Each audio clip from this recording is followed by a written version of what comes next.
This video is for to help students who are going to be sophomores next year in 2021-22 complete their registration for courses for next school year. So current freshmen who will be sophomores in 21-22 to complete their registration forms for courses for next year. Before we even look too closely at this form, I would like to remind students that it's very important that you're trying to do your best to pass your ninth grade classes. We can't plan too much for the future if we're not being successful in the current year. Um, if you have failed a class in the fall, or if you are not doing well in a class now, please make sure that you're making plans to possibly attend summer school or whatever you need to do to earn credits that you have lost throughout this year. Also, it's important for you to have access to your grades. So if you do need to know how to get into the student view portal to view your grades, feel free to come and ask me at any time. I can get you that access. So students should have received a peach or orange colored form. Mine is white because it's on the computer screen, but peach or orange colored form here at school. If students reconnect or virtual, those forms are available to be picked up in the AHS office. Attached to your peach or orange colored form, a student should have had a transcript with his or her name on the top. Um, I understand that these students have not seen a transcript before because until December they did not have high school transcripts. So, students, you finished your first semester of classes and now you have a high school transcript with a GPA and credits that you have earned. That will be updated again after the spring semester, so in May. Be sure that you keep those to yourself. Those are for your use only, confidential. It has your name on it. Those are your grades. And so I would like for you to keep those attached to your orange forms because sometimes we need to reference those transcripts when we are trying to finalize your schedules in the summer. And so if you want to take a picture to keep for yourself, okay, but I would like for you to keep those stapled together whenever you submit them back to me. I want both pieces. On the back of the transcript, there is a list of a graduation requirement checklist where students can check mark or mark through or highlight classes they've already taken or will have taken this year so that they can kind of see, here's what I've accomplished and look forward to what is next for classes. Okay, so the front of the orange sheet says sophomore in the top right corner. Students should put their names on this sheet just in case that it does become separated from the transcript. That way I know whose sheet it is. The first thing here is the elective focus area. I would like for you to choose one elective focus area to mark. As a freshman, some students may have begun their elective focus areas. Some of you may not have been able to start the focus area you want. Some may have started a focus area and now you've changed your mind and would like to switch to something different. So everyone could really be in a different place with this, and that's okay. If you remember, you do have to have 3 credits in one area in order to graduate. That's part of the graduation requirements. So you do need to declare a focus area that you plan to complete before graduation here at the top. Students definitely have the ability to complete more than one focus before they graduate, and that is fine. But for the purposes of registration for sophomore year, I would like for you to choose the one that at this point you do plan to pursue and complete 3 classes in. If you don't remember what classes are listed in each of these categories, they are on the back of your transcripts. The shaded box gives a reminder of all the credits required for graduation. So it's similar to that checklist on the back of your transcript, but just a little more of a summary. Underneath the shaded box, we have the instructions. As a sophomore, students must register for 8 blocks or credits. They must have an English, math, science, and social studies course and a focus area course chosen, and then electives to complete the rest of the 8. Also, students must choose alternate courses in case of scheduling conflicts. All right, so the first section here is English. Everyone must choose English 2. That is the only option for 10th grade English. It is required. When it comes to math, students may be at some different places. As a 9th grade student, you should have had Algebra 1 for the full year, or Algebra 1 for the semester, or Algebra 1A. So students who had Algebra 1A as a freshman should mark Algebra 1B for 10th grade. As you can see, it counts as 2 of those 8 credits required that you have to mark. Students who had Algebra 1 full year or semester would need to choose geometry as the next level math for 10th grade. The only reason I list Algebra 2 on the 10th grade form is for students who wish to take 2 maths as a 10th grader. The only reason you would need to choose to take 2 maths in 10th grade is if you plan to try to take more than one college math class before graduation. So you can take college algebra and never have to take 2 maths in 1 year in order to do that. However, if you do plan to take college statistics or college pre-calculus, at some point you will have to take at least 2 maths in 1 year. So that's the only reason Algebra 2 is listed on the 10th grade form. If you do not plan to take more than 1 math next year, you need to choose either Algebra 1B or geometry. And I just explained who needs to choose which one of those. Next, we have science. Students need to choose a science. Hopefully, as a freshman, you either had physical science, biology, or agri-science. Okay? So if you had one of those 3, hopefully you did, then your next step should be one of these 2 required sciences. If you'll notice the little asterisk beside both of those courses and some of these history courses, if you look at the key on the back of the back page, it says specific course required for graduation. So if there is one asterisk, that just tells you you have to specifically have these classes before graduation. So if you had physical science or agri-science in 9th grade, your next choice for 10th grade science should be biology. If you had biology in 9th grade for science, then you have 2 options. You can move along to your required chemistry in 10th grade, or you can choose to take the physical science or agri-science in 10th grade. Now, in order to help you make a decision about which direction you want to go, if you took biology this year and you want to take regular high school biology 2 or college biology in the 11th grade, then I'd go ahead and move on to my chemistry requirement. Okay. If you want to just take, no more upper level sciences, then I would go ahead and choose physical or ag science if you want, and then you can take your required chemistry in 11th grade and be done with science. So kind of depends on what your options are, what your choices are, which one to pick. But hopefully that gives you an idea based on what you took this year, what your next step could or should be. For social studies, you must choose one of these. As you can see, the ones with the asterisk are required courses. The ones without an asterisk are elective social studies courses. So as a freshman, most of you should have had world history. If you did not have world history, then you probably just had one of these elective social studies, or you may not have had any social studies, okay, which is okay too. So if you did not have a required social studies as a 9th grader, then you would choose world history. If you had world history in 9th grade, then I want you to mark economics and U.S. government for 10th grade. Okay? All right. If for some reason there's not enough space to put everyone who needs it into government and economics next year, then we will move you into U.S. history. But for the purposes of requesting courses, I would like for you to put economics and U.S. government on the sheet for your history class next year if you had world history as a freshman. All right. We do mark both of them because, as you can see, they are half credits. So together they would make one of your required blocks to choose. Now, if you are interested, when you finish marking your core classes, in taking some of these social studies classes for elective filler classes, feel free to mark those just because you're interested, but they are not required for graduation unless you choose to be a humanities focus, which is on right here.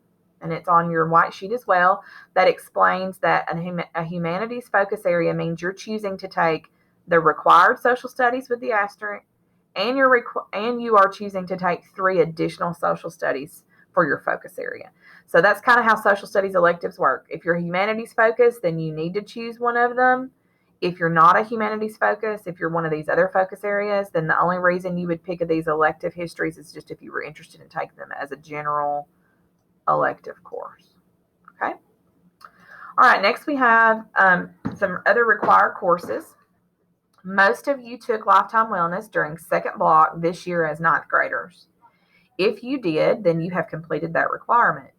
If we scheduled you for something else during second block this year as a ninth grader, then you can go ahead and mark Lifetime Wellness to take as a 10th grader. That means you could get it out of the way and not have to do it later on. It is required for all students, even athletes, to take Lifetime Wellness in order to graduate. Next, we have personal finance and fitness. If every student has to have personal finance to graduate, and every student has to have fitness to graduate. However, marching band students and athletes can not take the fitness because their athletics or marching band can replace that requirement. I keep saying the word can because sometimes students still end up scheduled for fitness, even though they don't necessarily have to have it, because as you can see, those are also halves. And just like government and economics, it takes two halves to make a whole. So sometimes students are still going to end up taking the fitness, even if they're athletes and band students, just so they can make sure we get their personal finance scheduled. So I would like for all 10th graders for next school year to mark personal finance and fitness, so you can get that other PE and personal finance requirement out of the way. If you do not mark personal finance and fitness to take in 10th grade, then we can take it a different school year. And if you end up not needing the fitness, then your personal finance will likely be scheduled during a second block setting. Okay. We can answer more questions about that whenever we meet individually after spring break. Next, we have foreign language. So as you can see, foreign language requires 2 credits. It has to be 2 credits of the same foreign language, so Spanish 1 and 2 or French 1 and 2.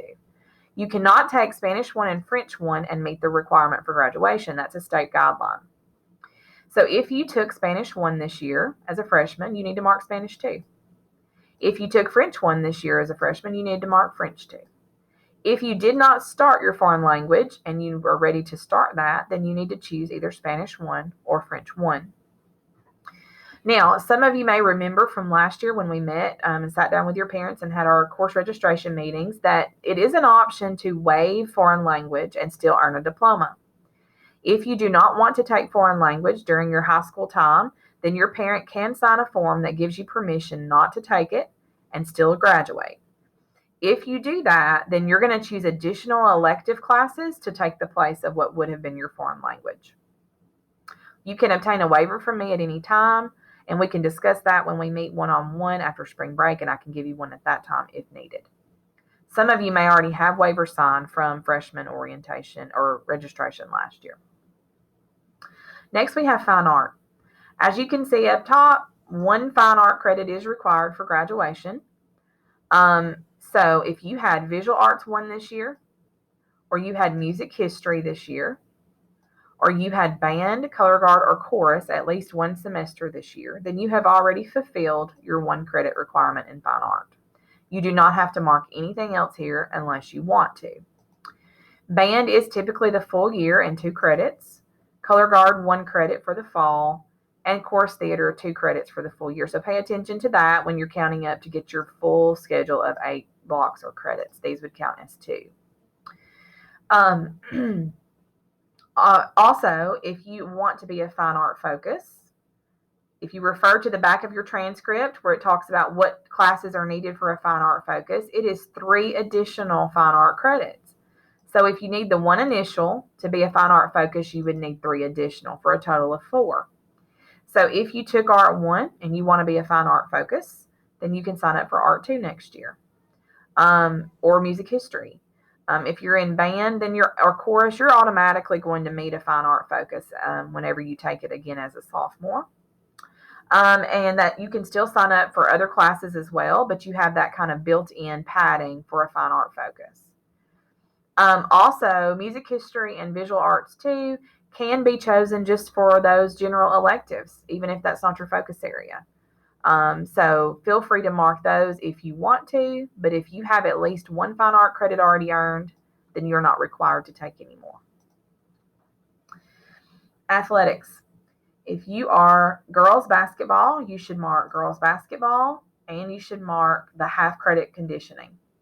If you are boys basketball, you should mark boys basketball and the half credit conditioning. If you are football, you should mark football and then the football only 1 credit conditioning. If you are baseball only, you would just mark baseball. If you are softball only, you just mark softball. For boys who do play multiple sports, you can mark each sport you play and then mark the half credit conditioning credit right there. Okay. I know that's kind of confusing. And so if you have any questions, we can talk about it when we meet individually. Just understand that if you're a basketball player or a football player, that's 2 credits of your 8 for the year. If you are baseball or softball only, that is 1 credit for the year. All right, on the back side of your sheet, we have all of the career technical electives and general topics grouped. These are all the classes that you can find on the back of your transcript under all those elective focus areas. I'm not going to read every single option of all the classes allowed. There's no need for that. Just understand that if you are a criminal justice focus area and you've had criminal justice 1, then your next step would be criminal justice 2. If you're an ag horticulture science and you've had agri-science this year, then you would choose greenhouse or landscaping for your next step. So you can use that sheet on the back of your transcript to kind of help you understand in your focus area what classes should I choose next. Sometimes it doesn't matter the order. So like in human services, it really doesn't matter what order you go in with intro to human studies and family studies and lifespan and nutrition. Because there's not necessarily a specific order. There's a suggested order, but it's not a rigid guideline. So again, you can choose these based on your focus area, and then you can choose from additional areas based on just filling up to make sure you have 8 classes marked, and anything you choose outside of your focus area is just going to count as an elective requirement met, general elective. Okay. It can be just another thing you want to try out. It can be something else related to what you want to do for a career. It can just be something you heard was fun that you want to try. So we have all of those categories listed in the bold and the classes underneath. All of these are 1 credit courses. All right. And the last thing I want to talk about is this side, these 2 charts and your signatures. This box says for you to list classes that you have failed and need to recover or repeat in these boxes. So you can use your transcript to see if you failed anything in the fall, or you can write in the name of a course that you're struggling in now that you feel like is going to be possible for that you need to make up or repeat. This is just going to be something that I use to kind of confirm on final grades, did you pass or not? Or to say, hey, this, when we meet with each other individually, to say, hey, you really need to come to summer school so that you can get back on track for graduation. This note about classes that you desire to take but that are not listed anywhere on your orange sheet, that's more for 10th and 11th grade students than it is for 11th and 12th grade students than it is for 10th grade. But if there is a class that you've heard other people say that they've taken and you don't see it listed somewhere, feel free to list it here so that we can discuss if that's still an option or at what grade level you can take that class.